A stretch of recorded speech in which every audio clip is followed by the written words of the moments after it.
Y hablando de cuestiones económicas, lo recibimos a Pablo Wende. Pablo, bienvenido, buen día, ¿cómo estás? Buen día, ¿cómo andan? Muy Un placer. bien, muy bien, muy bien. Bueno, arrancamos con algunos temas de los profundos, porque obviamente después vamos a desarrollar algunas otras cuestiones un poco más, no digo, no quiero llamar superfluas, pero sí un poco más o un poco más livianos. La inflación mayorista del 1% es un buen indicio para el IPC. Bueno, ayer se conoció justamente el nivel de inflación mayorista de febrero. Ujú. Estamos hablando de febrero todavía, ¿no? Dio 1%.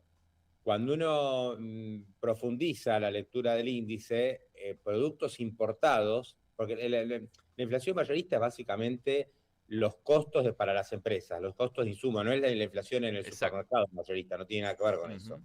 Es cuánto le cuesta a las empresas adquirir sus insumos. Eso es lo que mide la inflación mayorista. Bueno, cuando uno desagrega cómo se dio este dato, en el caso de los productos importados, los insumos importados que utilizan las empresas para producir, la caída fue 2,7%. O sea, cayeron casi 3%. Ujú. ¿Por qué cayeron? Muy sencillo, porque el tipo de cambio fue para abajo. Claro. Entonces, esos insumos que compran las empresas importados tienen un menor precio. Y por eso la inflación mayorista fue la menor de los últimos, bueno, hace un montón de meses que no se Ujú. daba, creo más de 5 meses que no se daba este dato. Y la pregunta es, bueno, ¿esto puede ayudar a que el IPC, que es la inflación al consumidor, baje? Y yo creo que en parte sí, porque si las empresas producen a un costo menor Ujú. o la inflación que tienen que soportar para producir es menor, tienen posibilidad de trasladarle esto al consumidor. Mientras tanto, lo que pasa es que tenemos una inflación mayorista en febrero del 1 y la mayorista y la minorista fue 2,9. Ujú. Entonces ahí uno podría interpretar que hay también una intención de las compañías de ir recuperando un poco de margen perdido. Porque Ujú. si yo tengo costo de producción que suben al 1 y vendo con subas del prácticamente 3%, bueno, puedo recuperar parcialmente margen. El tema es que en esto se va a notar y poco por la suba de la nafta, tal vez. Bueno, por eso. Entonces, la pregunta es cuándo esto, digamos, esto es una mirada de mediano plazo. Claro. De mediano plazo. Cuando se ve una inflación mayorista que baja tanto, Ujú. esto, digamos, debería trasladarse al IPC, pero no es automático, no es inmediato, y en el corto plazo inciden otros factores. Y esto viene a colación del segundo tema que Ujú. íbamos a tratar, que tiene que ver con el precio del combustible, Ujú. que está complicando la inflación de marzo, no hay ninguna duda.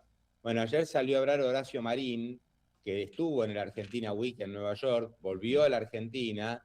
Ayer habló del tema de lo que está pasando a nivel internacional. Él interpretó, coincido con esto, que la suba del barril que estamos viendo es coyuntural. Sí, claro.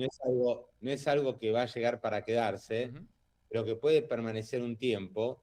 Y entonces lo que dijo es que la suba de la nafta en Argentina va a ser acotada, ¿no? Que hay un compromiso, él habló de un compromiso de YPF con los consumidores, dando a entender que van a suavizar el movimiento del combustible. ¿Qué quiso explicar Marín con esto? Dice, bueno, como nosotros entendemos que esto es algo que no va a permanecer en el tiempo, no se lo queremos trasladar totalmente al consumidor. Pensemos que en Estados Unidos el galón de nafta subió en algunos estados hasta 25% Claro. por la suba del barril Ujú. internacional a $100. En Argentina él dice, le vamos a poner un tope, yo entender, ¿no? No va a aumentar más de 10%. Esto es lo que dijo Marín. La verdad es que yo tengo algunos relevamientos muy puntillosos de estaciones de servicios Ujú. y me da que subió más de 10%. Creo que al bolsillo también, ¿eh? Digamos, los últimos datos que vi de gente que sigue muy de cerca qué está pasando en las estaciones de servicio, puede ser que IPF aumente 10%. Ujú. En la estación de servicio el Claro. aumento fue mayor, está en torno al 12%. O sea, esto lo dirimirá después el INDEC, ¿no? Cuando mida cuánto subió la Claro. nafta. Y atención, pues puede ser que lo bajen un poco, puede ser que haya subido 12 y después lo terminen bajando un poco para que dé Ujú. 10%. O sea, él da a entender, bueno, como no vamos a trasladar totalmente la suba de la nafta, porque tenemos algo coyuntural, relacionado con la guerra, por supuesto, y el estrecho de Hormuz, y cuando baje el barril de petróleo y vuelva a niveles de $70, que no va a ocurrir en el cortísimo plazo, tampoco vamos a bajar tan rápido. No, claro. Eso es lo que da a entender. O sea, después no me pidan que cuando baje el barril a 70 yo baje todo eso, Bueno, pero porque Marín se comprometió que si baja el barril, de hecho ha bajado el precio en algún momento de la nafta, poquito, pero ha bajado. va a bajar, pero no va a bajar todo de golpe porque Claro, tampoco subió de golpe. claro. Bueno, hay que ver cómo sigue todo esto. Los indicios internacionales, lo que está pasando en la guerra y todo esto, por ahora parecería que los $100 de barril es un techo, Ajá. ¿no? Porque la guerra está avanzando, Irán está muy, por lo que yo estoy leyendo, Sí, ¿no? Y claro. por analistas que también sigo, lo que es el avance contra Irán es muy significativo y digamos, es un país que está perdiendo mucha fuerza bélica, Ujú. pero todavía complica el estrecho de Hormuz, que es donde transitan los barcos. Pero se supone que esto también se va a ir solucionando con el paso de las semanas, ¿no? Perdón, digo, lo que dijo Trump, que estamos a días de terminar la guerra, esto no estaría sucediendo tampoco, ¿no? No. Eso, digamos, esas son palabras de Trump, son deseos.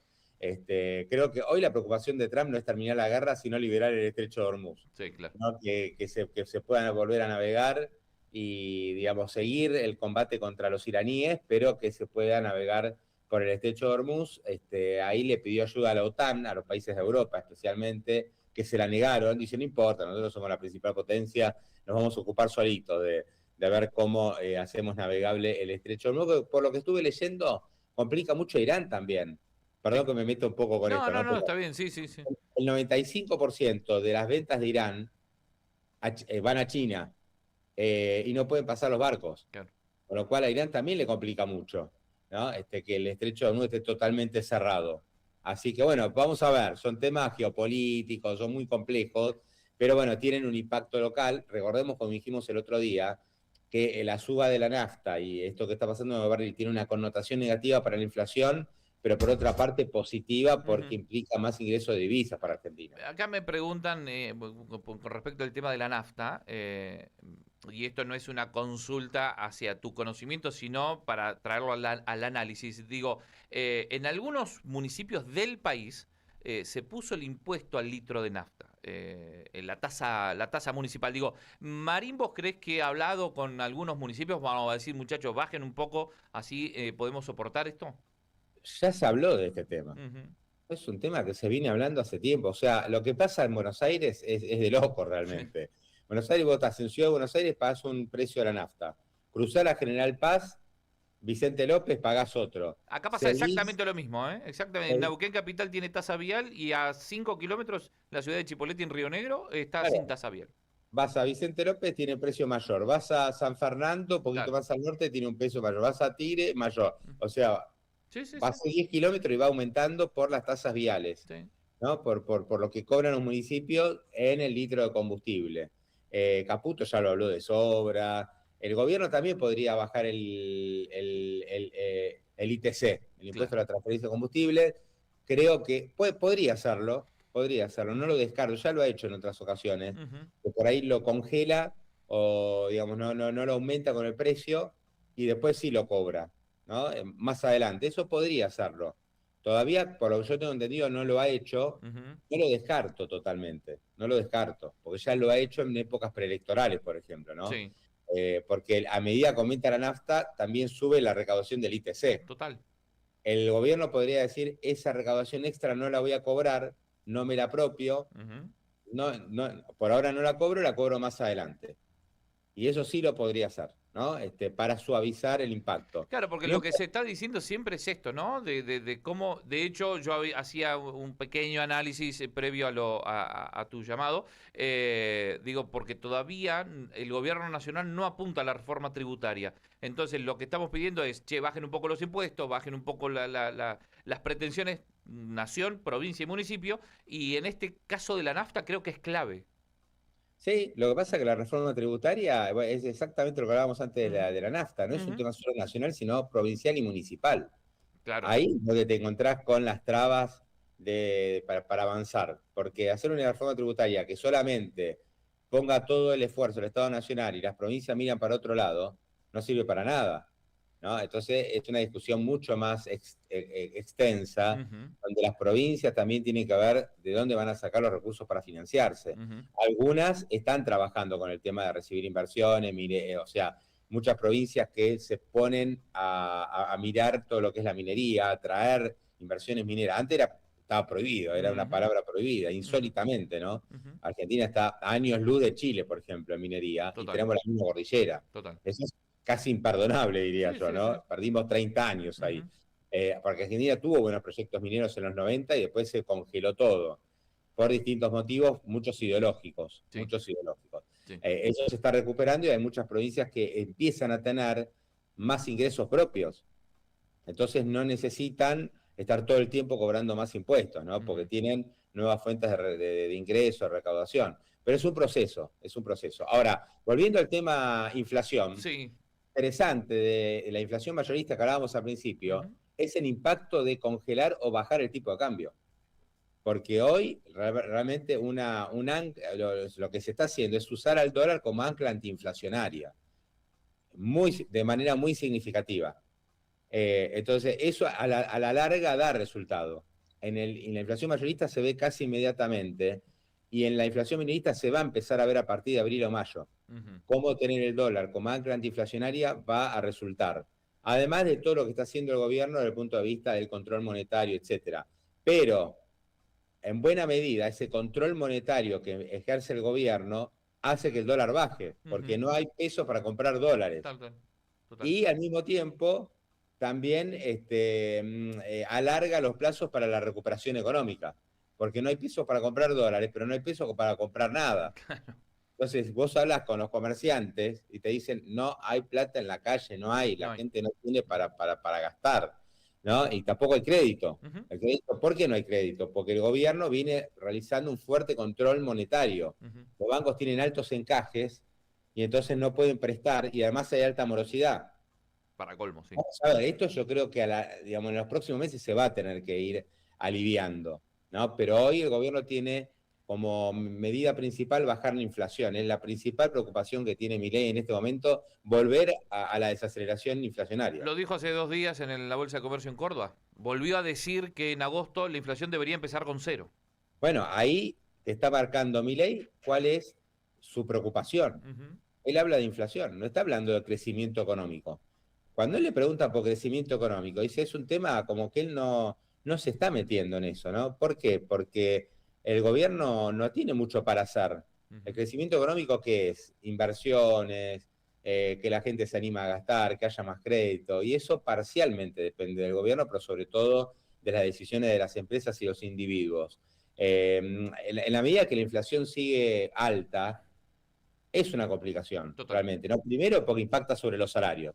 Entonces, realmente el poder adquisitivo pierde. Para el primer trimestre los salarios perdieron contra la inflación Totalmente. en casi todos los rubros, Totalmente. ¿no? Y después es una preocupación en sectores que deberían ser dinámicos como la construcción, Ujú, porque la construcción lo que le está pasando es que se pone muy cara en dólares. O sea, 3% por 2 y pico por mes de inflación con un dólar quieto para abajo implica que construir es cada vez más caro en dólares. ujú. Y el metro cuadrado se encarece mucho en dólares. Y entonces hay un tema ahí, porque después vos estás construyendo algo muy caro que no lo vas a poder vender a ese valor. Nada, estoy hablando de un sector como la construcción que es muy sensible también al tema mano de obra. Total. Pero es ¿No? el que también te marca un termómetro, ¿no? Totalmente. Entonces, digamos, yo creo que hay un problema ahí, ¿no? Tener el dólar muy quieto, muy planchado, con una inflación que es casi 3% mensual. Argentina se pone muy cara en dólares de vuelta Ujú. y esto afecta a sectores concretos, ¿no? La construcción es uno de ellos y es un sector que genera mucha mano de obra. Entonces, si la construcción no despega, y el tema de empleo también es complicado. Ujú.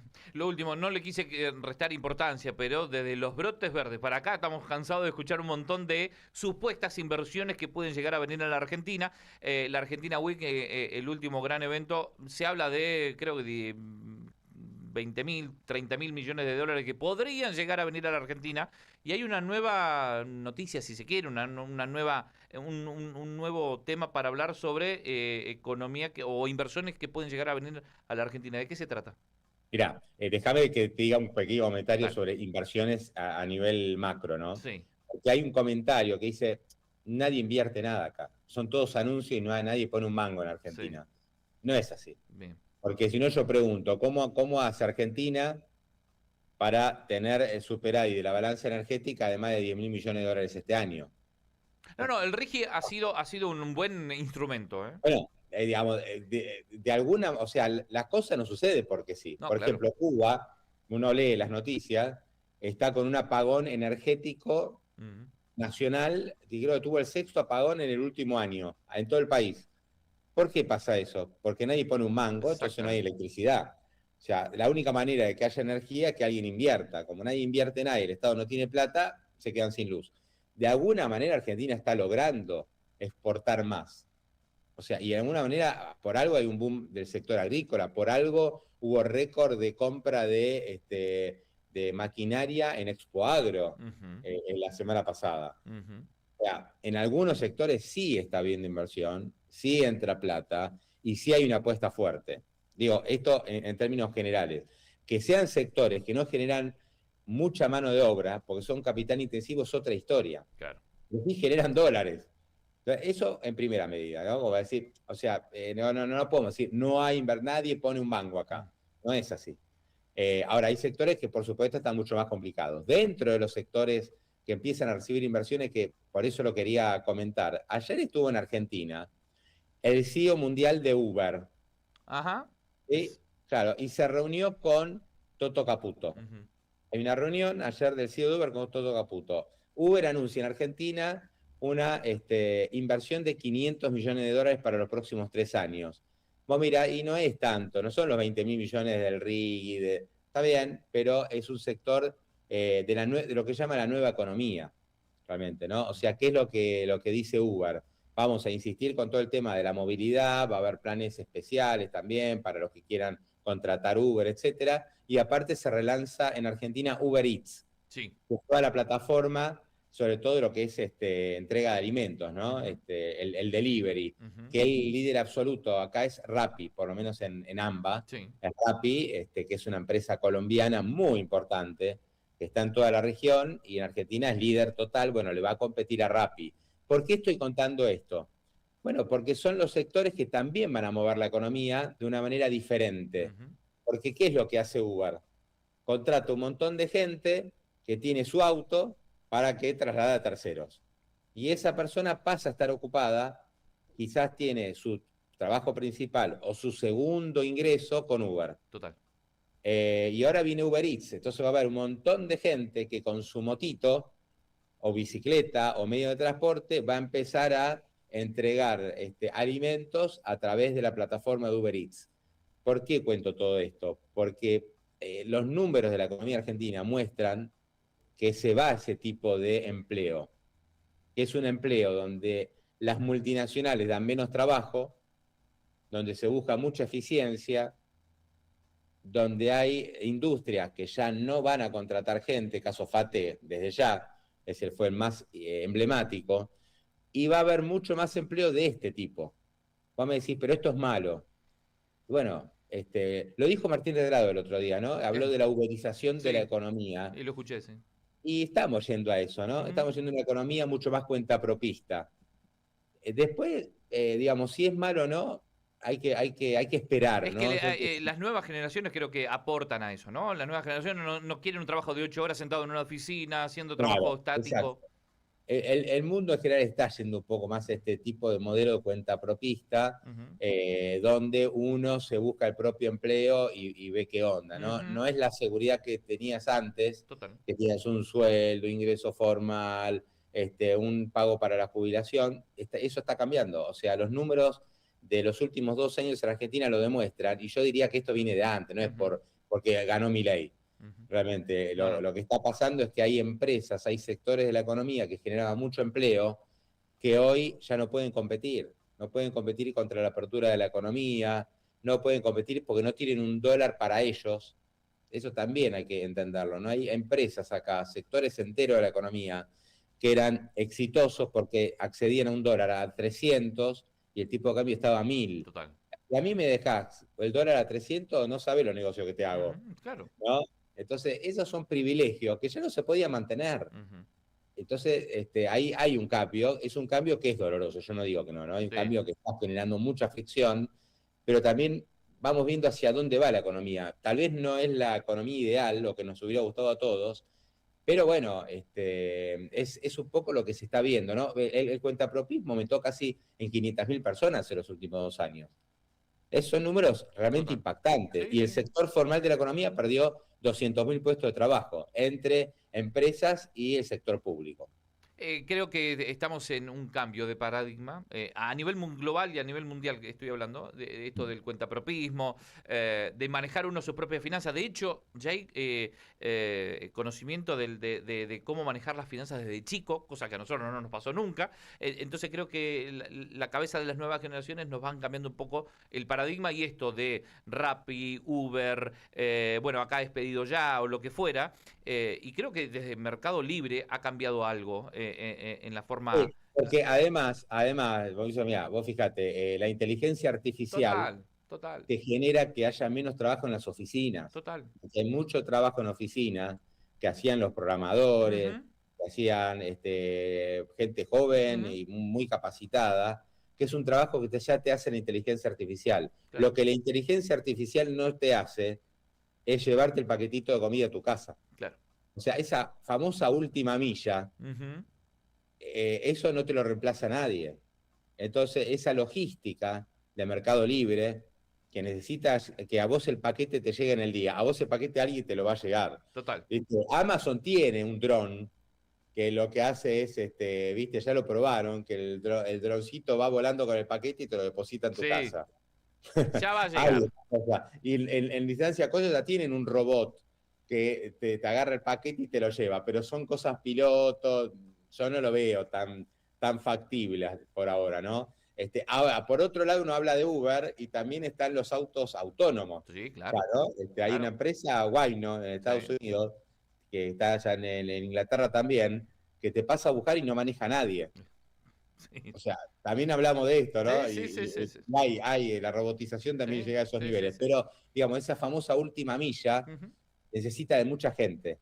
Y ahí es la logística, ¿no? Los galpones, la gente que trabaja ahí, y después llevarte el producto. Bueno, esa es una economía, mueve Sí, sí, mucha plata eso. total. Pablo, muchísimas gracias. Interesantes los temas, la seguimos el viernes. Un abrazo, nos vemos el viernes, gracias. Abrazo. Pablo Wende con toda la información económica, desde la inflación hasta la uberización, si se quiere, de la economía. 8 de la mañana, 9 minutos, rápido, pausa y ya regresamos.